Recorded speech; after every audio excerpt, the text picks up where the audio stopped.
आप देख रहे हैं गुरुजी चर्च। पुराने अहदनामे में ज़बूर की किताब 16वां ज़बूर तलावत आपके सामने स्क्रीन पर आ चुकी है। एतमाद की दुआ 16वां ज़बूर दाऊद का मिक्ताम। आए खुदा मेरी हिफाजत कर, क्योंकि मैं तुझ ही में पनाह लेता हूँ। मैंने खुदावंद से कहा है तू ही रब है, तेरे सिवा मेरी भलाई नहीं। ज़मीन के मुक़द्दस लोग वो बरगज़ीदा है जिनमें मेरी पूरी खुशनुदी है। गैर माबूदों के पीछे दौड़ने वालों का गम बढ़ जाएगा। मैं उनके से खून वाले तपावन नहीं तपाऊंगा और अपने होठों से उनके नाम नहीं लूंगा। खुदावंद मेरी मिरास और मेरे प्याले का हिस्सा है। तू मेरे बकरे का मुहाफिज है। जरीब मेरे लिए दिल पसंद जगहों में पड़ी, बल्कि मेरी मिरास खूब है। मैं खुदावंद की हम्द करूंगा जिसने मुझे नसीहत दी है। बल्कि मेरा दिल रात को मेरी तरबियत करता है। मैंने खुदावंद को हमेशा अपने सामने रखा है, चूंकि वो मेरे दाहिने हाथ है, इसलिए मुझे जुम्बश ना होगी। इसी सबब से मेरा दिल खुश और मेरी रूह शादमान है। मेरा जिस्म भी अमन व अमान में रहेगा, क्योंकि तू ना मेरी जान को पाताल में रहने देगा, ना अपने मुक़द्दस को सड़ने देगा। तू मुझे ज़िंदगी की राह दिखाएगा। तेरे हजूर में कामिल शादमानी है, तेरे दाहिने हाथ में दायमी खुशी है। खुदावंद के कलाम के पढ़े सुने और कबूल किए जाने पर खुदावंद की खास बरकत हो। आमीन।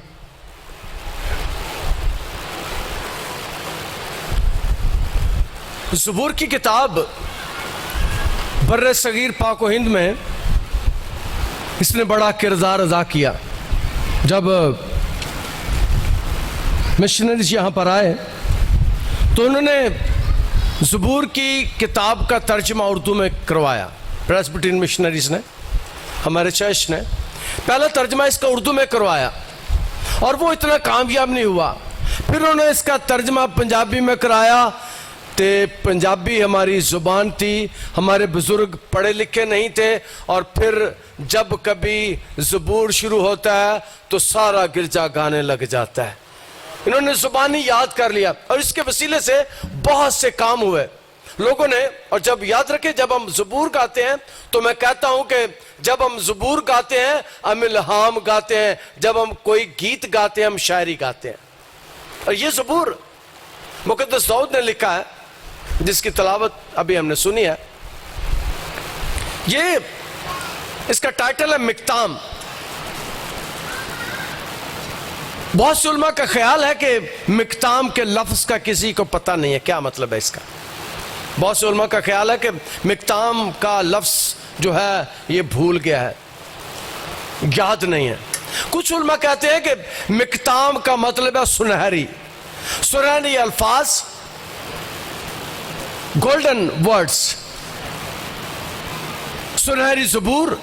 कुछ इसको सुनहरी ज़बूर भी कहते हैं। इसमें जो पैगाम है वो बड़ा ही आला है, बड़ा ही खूबसूरत पैगाम है इसमें। मुक़द्दस दाऊद ने ज़बूरों को लिखा और ये ज़बूर भी मुक़द्दस दाऊद ने लिखा।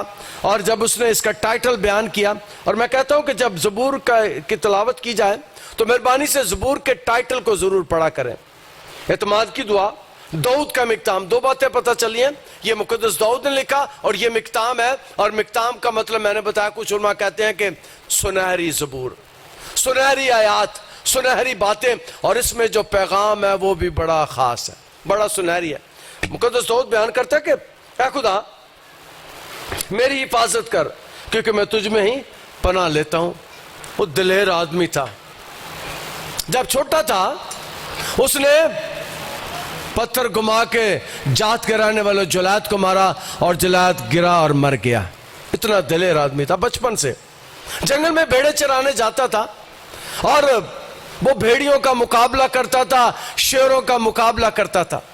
वो जो मुल्क का बादशाह है, बादशाह बन गया, नबी है, बादशाह है, कौम का लीडर है और इसके अलावा वो कौम का हीरो भी है। वो कहता है खुदा मेरी हिफाजत कर। और उसके गिर्द हजारों लोग रहते थे।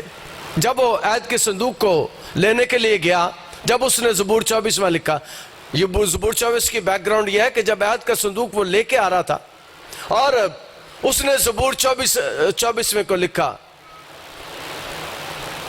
उच्चे करो सिर दरवाज़ो, उच्चे हो सब दरो, जान जलाल दा बादशाह वे, सिर तद उच्चे करो। उसने ज़बूर 24 उस वक्त लिखा जब फिलिस्तियों से हैकल में, फिलिस्तियों से अहद के संदूक को लेकर आया शहर में, और यही मौका था जब मुकद्दस दाऊद हैकल, माफ कीजिएगा, जब मुकद्दस दाऊद उस बॉक्स के आगे आगे चलता था, अहद के संदूक के आगे आगे चलता था, उसी वक्त वो नाचा भी था।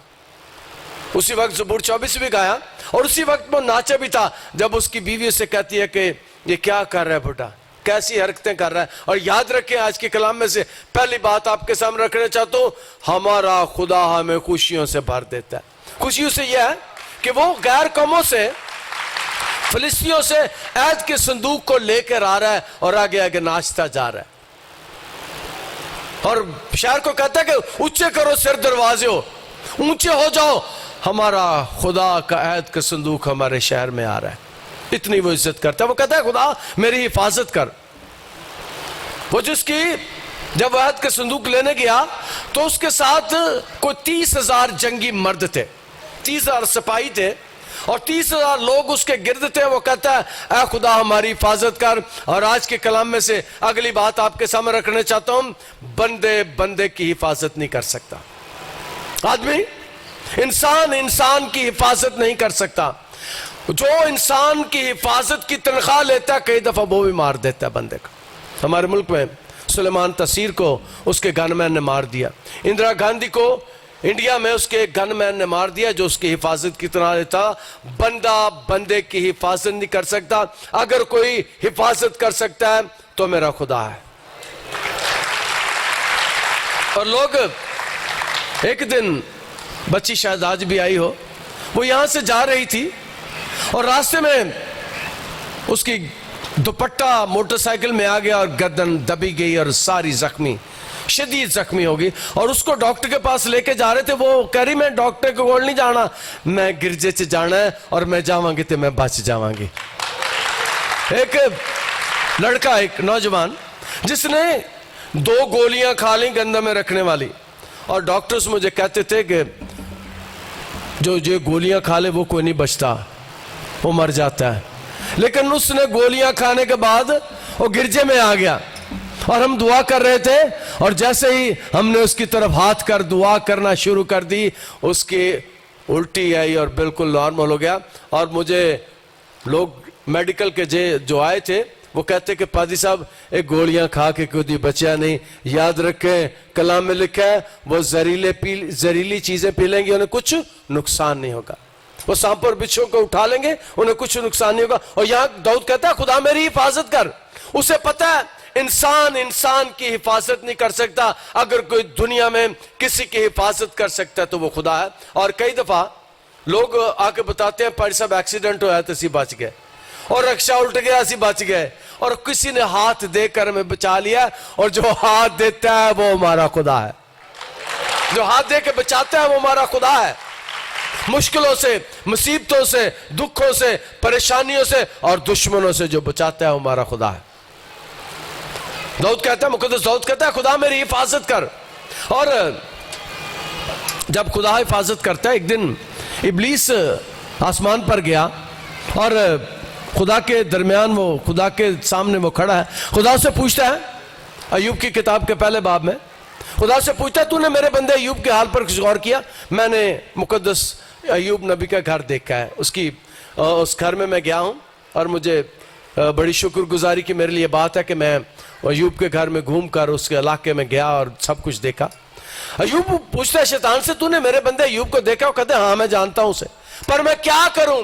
तूने उसके और उसके घर के गिर्द और जो कुछ उससे बाड़ लगा रखी है, जिसकी खुदा हिफाजत करता है। याद रखे उसके घरों के गिर्द भी बाड़ लगा देता है, उसके घरों के गिर्द बाड़ लगा देता है। यहूदी रबई रवायत करते हैं कि जिस घर में दुआ होती है, जिस घर में दुआ की जाती है, उस घर के गिर्द एक चार दीवारी बन जाती है, उसके घर एक कलानुमा दीवार बन जाती है। जिस घर में दुआ होती है उस घर के गिर्द एक दीवार बन जाती है जिसमें इब्लीस दाखिल नहीं होता।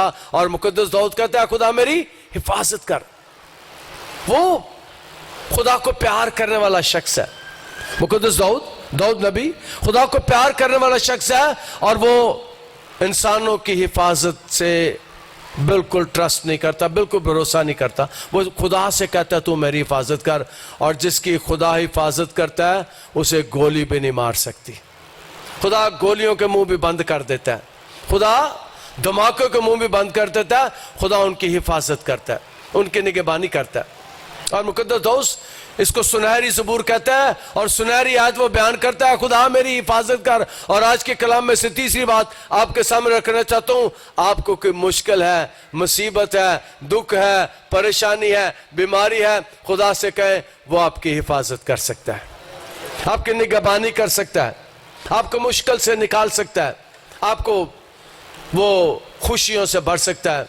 मैं नहीं कल्ला, मेरे नाल है खुदा। और जिधर नाल खुदा होता है, जिसके साथ खुदा होता है, फिर उसे किसी चीज की परवाह नहीं। और मैं अक्सर कहता हूं कि माँ बाप मर जान तो कोई गल नहीं, सारे मरना है।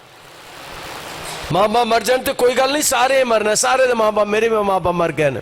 हाँ, किसी को अगर खुदा छोड़ दे तो ये बड़ी खतरनाक बात है। कलाम में लिखा है तेरे माँ बाप तुझे छोड़ देंगे लेकिन मैं तुझसे दस्तबरदार नहीं हूंगा। दुनिया में सबसे ज्यादा जो प्यार करते हैं माँ बाप बच्चों को करते हैं, लेकिन मेरा खुदा माँ बाप से भी बढ़कर प्यार करता है। कहता तेरे माँ बाप तुझे छोड़ देंगे लेकिन मैं तुझसे दस्तबरदार नहीं हूंगा। मुकद्दस दाऊद कहता है खुदा मेरी हिफाजत कर। और जिसकी खुदा हिफाजत करता है कोई चीज उसे नुकसान नहीं पहुंचा सकती। मैंने खुदा से कहा तू ही रब है, तेरी सिवा मेरी भुलाई नहीं। दूसरी बात वो कहता है ज़बूर में खुदावंद तू ही रब है। याद रखें इस दुनिया में बहुत से रब हैं, तो दुनिया के हैं, खुदा जैसा कोई और खुदा नहीं। हमारे जैसा, हमारे खुदा जैसा और कोई खुदा नहीं है। हाँ, कुछ लोगों के उनके पेट खुदा है, कुछ लोगों के दर्जनों के हिसाब से, सौों के हिसाब से, लाखों के हिसाब से खुदा हैं, और वो बुत हैं, वो बुतों की पूजा करते हैं। हमारे यहाँ भी हमारे अबाजदाद को 4-5 पुश्ते पीछे चले जो पहले बुतों की पूजा किया करते थे। हमने अपनी जिंदगी यस्सु को दी और हमारी जिंदगी तब्दील हो गई और हमारी जिंदगी में यस्सु आ गया। यस्सु की वजह से हम खुदा के नजदीक आ गए।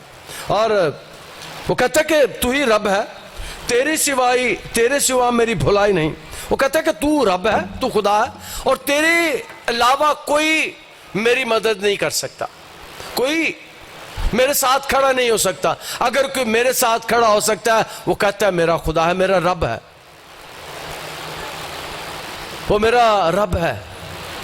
जंग जिन्ना दी लड़दा यह हवा जंग कदी नहीं हार दे। वो जंग जो बादशाह है, उसने जात के रहने वाले जुलैत को मार दिया, शेरों से लड़ता है, भेड़ियों से लड़ता है, जंगल में जंगली जानवर से लड़ता है, दलेर आदमी है, एक पत्थर मार के जात के रहने वाले जुलैत को मार देता है। और वो कहता है खुदाम से तेरे सिवा मेरी भलाई नहीं। अगर कोई भलाई कर सकता है तो सिर्फ और सिर्फ मेरा खुदा है और आपका खुदा है, हमारा खुदा है। जो मुकद्दस दाऊद कहता है खुदा मेरी हिफाजत कर। मैंने खुदा से कहा तू ही रब है, तेरे सिवा मेरी भलाई नहीं। और अगली बात यह है कि भलाई सिर्फ खुदा पैदा करता है, भलाई सिर्फ खुदा के हाथ से मिलती है, इंसानों से नहीं। इंसान किसी वक्त भी हमारे बड़े प्यारे हमारे दुश्मन हो जाते हैं। इसलिए मुक़द्दस दाऊद कहता है तेरी सिवा मेरी भला नहीं। ज़मीन के मुक़द्दस लोग वो बरगज़ीदा हैं जिनमें मेरी पूरी खुशनुदी है। हाँ कहता है ज़मीन के मुक़द्दस लोग वो बरगज़ीदा हैं जिनमें मेरी पूरी खुशनुदी है। मुक़द्दसों के साथ वो राज़ी रहता है, मुक़द्दसों के साथ वो खुश रहता है। और मेरी और आपकी खुशी भी यह है कि हम मुक़द्दसों के दरमियान बैठे, खुदा के लोगों के दरमियान बैठे। वो कहता है मेरी खुशी है कि मैं मुक़द्दसों के साथ बैठूं, लेकिन खुदा मेरी हिफाजत तू ही कर सकता है। मेरे प्यारे भी मेरे दुश्मन हो सकते हैं, लेकिन मैं तुझ पर ट्रस्ट करता हूं, मैं तेरे ऊपर ईमान रखता हूं। मैं ये जानता हूं कि मेरी हिफाजत सिर्फ खुदा कर सकता है। ज़मीन के मुक़द्दस लोग बरगज़ीदा है और वो ज़मीन के ही हैं और जिन में मेरी पूरी खुशनुदी है। गैर मबूदों के पीछे दौड़ने वालों का गम बढ़ जाएगा, मैं उनके से खून वाले तपावन नहीं तपाऊंगा। अगली बात वो कहता है कि गैर मबूदों के पीछे दौड़ने वालों का गम बढ़ जाएगा। उस वक्त वहां पर बहुत से बुतों की पूजा की जाती थी और यीशु पर क्या इल्जाम लगता था? यीशु के दौर में यीशु पर यह इल्जाम लगता था, ये जो यीशु के मुखालिफ थे वो कहते थे ये बलजबूल की मदद से बदरूहों को निकालता है। यीशु की जिंदगी में यह इल्जाम लगता था यीशु पर कि ये जादूगर है, ये बलजबूल की मदद से बदरूहों को निकालता है। ऐसे काम कौन कर सकता है? और आज के कलाम में से अगली बात बयान करना चाहता हूं। आज भी लोग समझते हैं कि मोइज़े सिर्फ जादू से हो सकते हैं। याद रखें, जादू से कोई मोइज़ा नहीं होता, जादू से काम खराब भी होते हैं। अगर कोई काम ठीक कर सकता है तो वो सिर्फ मेरा खुदा है। अगर कोई काम अच्छे कर सकता है तो वो मेरा खुदा है। और दाऊद कहता है, मुक़द्दस दाऊद कहता है गैर मबूदों के पीछे भागने वालों का गम बढ़ जाएगा। 3 बातें मैं बताना चाहता हूं, 3 बातें नोट कर ले। जिस घर में शैतानी कुव्वतें होती हैं उधर से लड़ाई खत्म नहीं होती। सारा दिन सारी रात घर वाले लड़ते ने, लड़ मर जाते ने। उस घर में सुकून नहीं होता, उस घर में अमन नहीं होता, उस घर में लड़ाई होती रहती है, उस घर में बीमारियां बड़ी होती हैं, परेशानियां बड़ी होती हैं। और जिस घर में मेरे और आपके खुदा की हजूरी होती है वो कहते हैं मैं सो जावांगा नींद से नाल जदों मैं लेट जावांगा।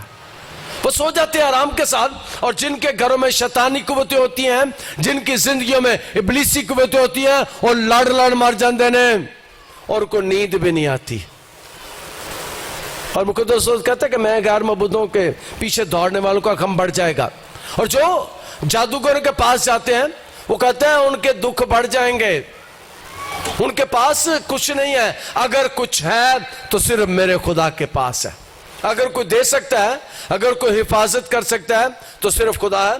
और वो कहता है गैर मबूदों के पीछे दौड़ने वालों का गम बढ़ जाएगा, मैं उनके से खून वाले तपावन नहीं तपाऊंगा। तपावन हिंदी जुबान का लफ्ज है जो मतरूक हो चुका है, जो खत्म हो चुका है, अब इस्तेमाल नहीं होता। और तपावन का मतलब है उंडेलना, यूं करके उंडेलना, ये तपावन का मतलब है। और उस वक्त उस दौर में जब कोई इमारत बनती थी उसमें जो बुतों की पूजा करने वाले थे वो बच्चों को हलाल करके, बच्चों को ज़िबा करके उनका खून डालते थे बुनियादों में, उनका खून डालते थे। बच्चों की कुर्बानियां की जाती थी। आज भी मैं कुछ साल पहले मैं फिल्म देख रहा था नेशनल ज्योग्राफी पे, उसमें अफ्रीका में जब सैलाब आता है दरिया में तो वो कबीले वाले अपने बच्चों को ज़िबा करके पानी में फेंकते हैं कि तूफान थम जाएगा। आज भी ऐसी कुर्बानियां होती हैं। लेकिन मुक़द्दस दाऊद कहता है कि गैर मबूदों के पीछे दौड़ने वालों का गम बढ़ जाएगा, मैं उनके से खून वाले तपावन नहीं तपाऊंगा। खून वाले तपावन का मतलब यह है कि वो बच्चों का खून लेके बुनियादों में डालते थे और बच्चों का खून लेकर वो जाके बुतों के आगे उंडेलते थे। उनके बाकायदा मजहब बने होते थे जिस पर वो जाकर बच्चों का खून डालते थे। उस पर दूध भी डाला जाता है, उस पर मै भी डाली जाती है, उस पर तेल भी डाला जाता है। उंडेलते, तपावन का मतलब फिर मैं बताता हूं, उंडेलना। और मुक़द्दस दाऊद कहता है मैं ऐसे काम नहीं करूंगा, जो गैर मबूदों के पीछे दौड़ने वाले करते हैं, मैं ऐसे काम नहीं करूंगा। मैं सिर्फ अगर किसी की कुर्बानी करूंगा तो वो मेरा सिर्फ खुदा है, खुदावंद के आगे। और यहूदी इबादतों में, हर इबादत में यहूदी कुर्बानी करते थे, इसीलिए मजहब बने होते थे। और अगली बात जो बताने वाला हूं, मेरे यस्सु की कामल कुर्बानी के बाद कोई कुर्बानी नहीं हुई। हैकल में से कुर्बान गाह जाती रही है, हैकल उसके बाद गिरा दी गई, अब वहां कोई कुर्बान गाह नहीं है, क्योंकि मेरे यस्सु ने दुनिया के लिए कामल कुर्बानी दे दी। और वो कहता है कि मैं कोई ऐसे काम नहीं करूंगा, मैं उनके से खून वाले तपावन नहीं तपाऊंगा, यानी मैं खून नहीं उंडेलूंगा। उसे पता है मेरा खुदा मेरी दुआओं को वैसे ही सुनता है। खुदा मेरी मेरास है और मेरे प्याले का हिस्सा है, तो मेरे बकरे का मुहाफिज है, जरीब मेरे दिल पसंद जगहों में पड़ी, बल्कि मेरी मेरास खूब है। वो अगली बात जो कहता है, खुदावंद मेरी मेरास है। और हम जानते हैं मेरास या विरासत क्या होती है, जो हमें अपने बुजुर्गों से मिलती है, विरासत, मेरास। और मेरी और आपकी मेरास क्या है? मेरी और आपकी मेरास ये है, एक बात बताना चाहता हूं, दुनिया में हम वो कौम है जो खुदा को बाप कहकर पुकारते हैं, और जो यस्सु की मेरास है वही हमारी मेरास है। जो यस्सु की विरासत है, क्योंकि हम भी खुदा को बाप कहते हैं और यस्सु भी खुदा को बाप कहता था, हम उस विरासत के हिस्सेदार हैं, उसमें शामिल है। और कलाम मुकद्दस में लिखा है, खुदावंदी मेरे मेरास और मेरे प्याले का हिस्सा है, तो मेरे बकरे का मुहाफिज है, जरीब मेरे दिल पसंद जगहों में पड़ी, बेल के मेरी मेरास को। जरीब भी लफ्ज मतरूक हो चुका है, जरीब लफ्ज मतरूक हो चुका है। जरीब कहते हैं गज को, पैमाइश करने वाले गज को, जिससे जमीन को नापा जाता है, जिससे जमीन की पैमाइश की जाती है, उसे जरीब कहते हैं। और पादरी आडी शहबाज ने जब इस ज़बूर का पंजाबी तर्जमा किया तो फिर इसकी समझ आती है। पंजाबी में इसका तर्जमा किया गया, था है मिणया गया मेरे वास्ते जड़ा, ओ है जगह सोनी ते सुतरा हिस्सा मेरा। जरीब का तर्जमा पादरी आडी शहबाज ने पंजाबी में किया, और हम भी गाते हैं, ता है मिणया गया मेरे वास्ते जड़ा, ओ है जगह सोनी ते सुतरा हिस्सा मेरा। कब्र हमारे लिए कोई अच्छी जगह नहीं है, कब्र ईमानदारों के लिए अच्छी जगह नहीं है, हम कब्र में नहीं रहेंगे। और यीशु के लिए भी याद रखें, कब्र में वो गया था, सिर्फ कब्र के अंदर गया था, लेकिन तीसरे दिन जिंदा होकर वो बाहर आ गया था। तीसरे दिन वो कब्र से बाहर आ गया था। और भाई ये वो हस्ती है जिसने अपने जिंदा होने से पहले 4 दिन के मुर्दा लाजर को जिंदा किया था। और उसकी बहन कहती है अब तो इसमें से बदबू आती होगी, कोई 4 दिन हो गए, 4 दिन के बाद गोश्त बदबू छोड़ना शुरू कर देता। उसकी बहन कहती है, यूहन्ना की इंजील के 11वें बाब में, कि अब तो इसमें से बदबू आती होगी। लेकिन यीशु जब आवाज देता है, वो गला सड़ा मुर्दा बिल्कुल सही होकर बाहर आ जाता है, और वो मुर्दे जिंदा करने वाला कहता है, जरीब मेरे दिल पसंद जगहों में बड़ी, बल्कि मेरा आसूब है। और जब वो ये कह रहा है तो उसके पीछे ये है कि कब्र उसको अंदर नहीं रोक सकती।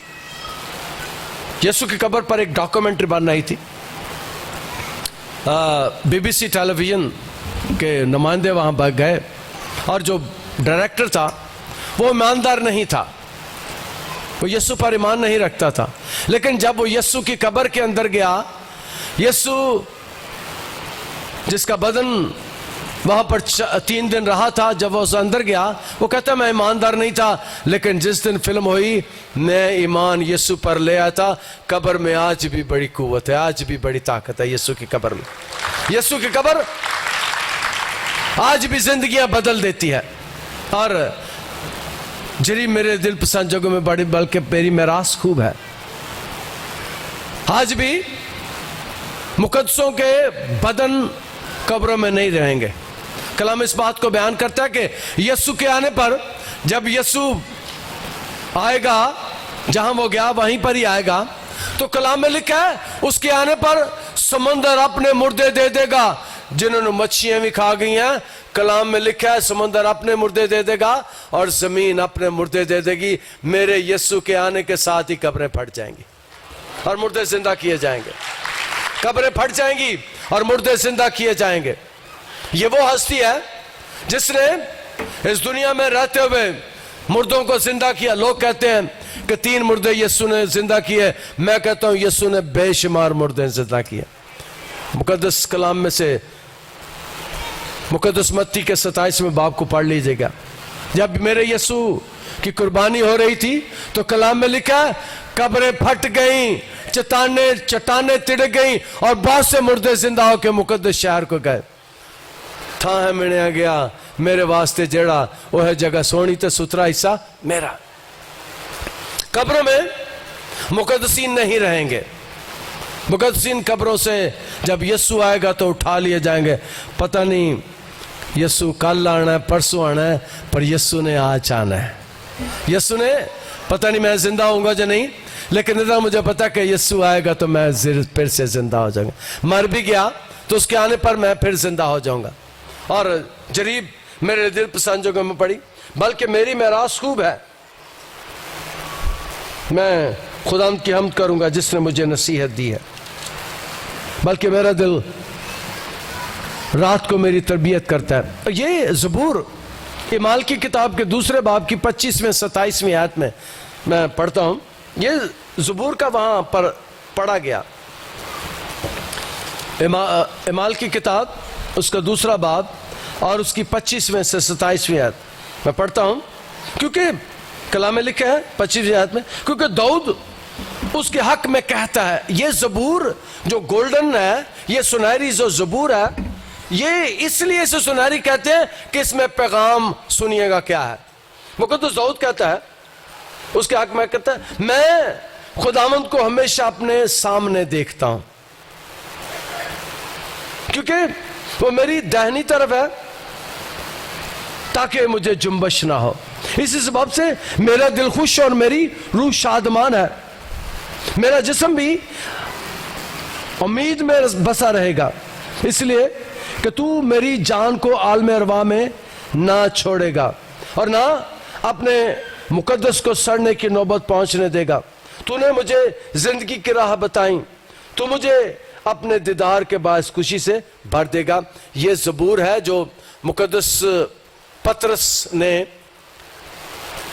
अपने पहले वाज में पढ़ा। और उस दिन क्या हुआ, जब मुकद्दस पतरस ने यह ज़बूर पढ़ा, अमाल की किताब के दूसरे बाब की 25वीं 26 27वीं आयत पढ़ी उसने, तो उस दिन क्या हुआ, ये गोल्डन है ज़बूर, ये सुनहरी ज़बूर है। उस दिन क्या मौजू हुआ, जब पतरस ने ये बात लोगों को बताई कि जिसके बारे में ये पेशगोई की गई थी। याद रखें, ज़बूर में यीशु के मरने और जी उठने की पेशगोई है। और उस दिन क्या हुआ, उस दिन दुनिया ने जब ये सुना तो 3000 लोग यीशु पर ईमान ले आए। बड़ा मौजू हो गया। 3000 लोगों ने यीशु पर ईमान ले आए। 3000 लोगों ने यीशु को अपनी जिंदगी दे दी। 3000 लोगों ने यीशु को देख लिया, यीशु के मुर्दों में से जी उठने को देख लिया। यह ज़बूर मुकद्दस पतरस ने जब अपना पहला वाज किया था, जब उसने लोगों को कहा कि ये वो है जिसके बारे में मुकद्दस दाऊद ने बहुत पहले बयान किया था कि वो मुर्दों में से जी उठेगा। और इस कलाम के इस हिस्से में इस बात को वाज़ेह तौर पर बयान किया गया। मैं खुदावंद को हमेशा अपने सामने देखता हूं, और ये वो हस्ती है जिसके बारे में मुकद्दस दाऊद कह रहा है। वो कहता है मैं खुदा को हमेशा अपने सामने देखता हूं। और खुदा उसके साथ था, खुदा उसके साथ है। और वो जब कहता है कि मैं खुदा को अपने दाहिने हाथ देखता हूं, तो वो इब्तिदा से खुदा के साथ था।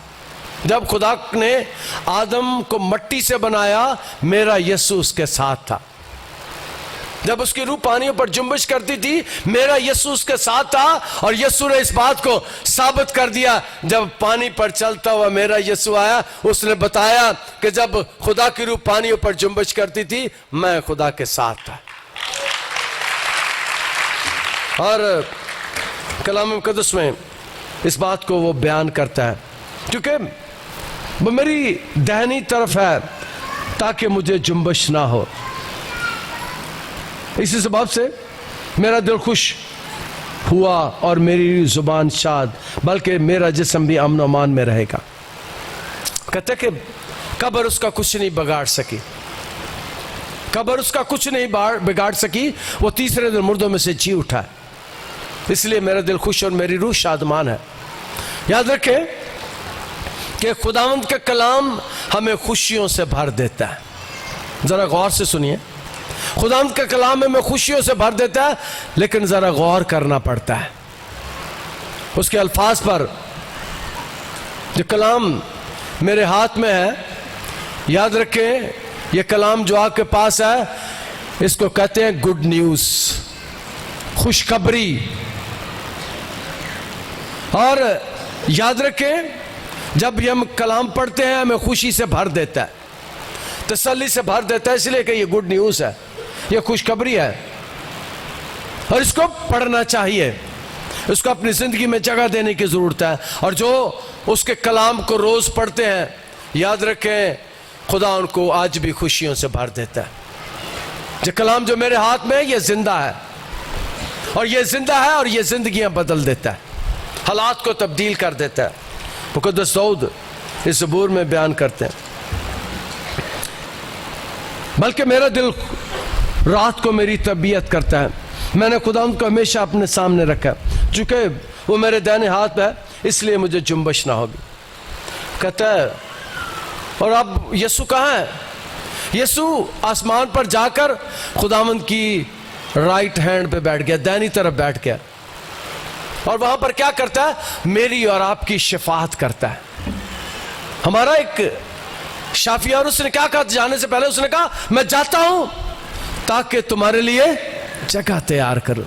मेरे बाप के घर में बहुत से मकान है, था है मिलिया गया मेरे वास्ते जेड़ा वो है जगह सोनी ते सुथरा हिस्सा मेरा। यीशु आसमान पर इसलिए गया था कि मेरे और आपके लिए जरा जगह तैयार करे। वही जगह सोनी है, वही जगह आला है जिस पर यीशु गया है, वही जगह खूबसूरत है। और फिरदौस का मतलब क्या है? फिरदौस फारसी जुबान का लफ्ज है जिसका मतलब है ऐसा बाग जो चार दीवारी के अंदर हो। और यीशु ने क्या किया था? यीशु ने सलीब पर चढ़े हुए मेरे और आपके लिए और उस डाकू के लिए बेइज्जतों के बंद दरवाजे खोल दिए थे। उसने कहा तू आज ही मेरे साथ फिरदौस में होगा। जब यीशु ने यह बात कही तो यीशु ने बता दिया कि आसमान और जमीन का कुल इख्तियार मुझे दिया गया है, मेरे पास है। उसने डाकू से कहा तू आज ही मेरे साथ फिरदौस में होगा। यीशु ने बेइज्जतों के बंद दरवाजे मेरे और आपके लिए उस दिन खोल दिया। इसलिए कलाम मुक़द्दस में मेरा दिल खुश और मेरी रूह शादमान है और मेरा जिस्म भी अमन अमान में रहेगा। चूंकि मेरे दाहिने हाथ है इसलिए मुझे जुम्बश ना होगी। इसी सबब से मेरा दिल खुश और मेरी रूह शादमान है। खुदा दिलों को भी खुशियों से भर देता है। और एक बात मैं कहा करता हूँ आमतौर पर जनाजों पर कि जो खुदा पर ईमान रखते हुए इस दुनिया से जाते हैं, याद रखें कि उनके सिर्फ एड्रेस ही बदलते हैं। पहले वो ज़मीन के शहरी थे, अब वो आसमान के शहरी हैं। था है मिलिया गया मेरे वास्ते जेड़ा वो है जगह सोनी थे सुथरा हिस्सा मेरा। खुदा ने उनके लिए घर पहले से मौजूद थे, जगह पहले से मौजूद थी, लेकिन यीशु जरा उसे खूबसूरत बनाने के लिए गया, उसे आला बनाने के लिए गया। मैं जाता हूं ताकि तुम्हारे लिए जगह तैयार करूं। मेरे बाप के घर में बहुत से मकान है, ना अगर ना हो तो मैं तुम्हें कह देता।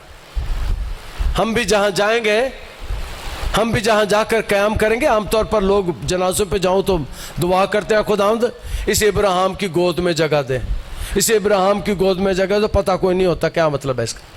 ये इब्राहिम की गोद में जगह दे का मतलब है कि यहूदी जब कोई मेहमान आता था तो वो उसके राइट हैंड में बैठता था और आमतौर पर उसका सर उसकी गोद की तरफ जाता था, जो इस बात की अलामत होती थी कि ये हम नवाला हम प्याला है और वो उसकी कुर्बत में आ गया है, नज़दीकी में आ गया, उसका राइट हैंड है। और हम जब ये दुआ करते हैं इसे इब्राहिम की गोद में जगह दे, इसका मतलब यह है कि इसे मुकद्दसों की नज़दीकी में लेके जा, मुकद्दसों के पास लेकर जा। था है मिलिया गया मेरे वास्ते जेड़ा वो है जगह सोनी ते सुथरा हिस्सा मेरा। यही खूबसूरती है उस घर की, कि उस घर में मुकद्दसीन रहते हैं, और इससे बढ़कर जो उसकी खूबसूरती है, उस घर में खुदा खुद रहता है। मैं जाता हूं ताकि तुम्हारे लिए जगह तैयार करूं, और घर गौर कीजिएगा, मेरे बाप के घर में बहुत से मकान है। जहां हम जाएंगे वो बाप का घर है, बाप की पास हम जाकर कयाम करेंगे। और इसी बात को अपने इस मिक्ताम में बयान करते, इस बात से मेरा दिल खुश और मेरी रूह शादमान है, मेरा जिस्म भी अमन अमान में रहेगा, क्योंकि तू न मेरी जान को पताल में रहने देगा और ना अपने मुकद्दस को सड़ने देगा। तू मुझे जिंदगी की राह दिखाएगा, तेरे हुजूर में कामिल शादमानी है, तेरे दाहिने हाथ पर दायमी खुशी है। मैं एक बात और करूंगा, बाकी तफसीर नहीं मैं करता। तेरे हुजूर में कामिल शादमानी है, और उसके हुजूरी में कामिल शादमानी है। ज़मीन पर भी रहते हुए अगर हम चर्च में आते हैं, गिरजे में आते हैं, तो बहुत से लोग मुझे कहते हैं, पादी साहब इतने 2-3 घंटियां का भी पता नहीं लगता, खुदा की हुजूरी में हमें तसल्ली मिलती है।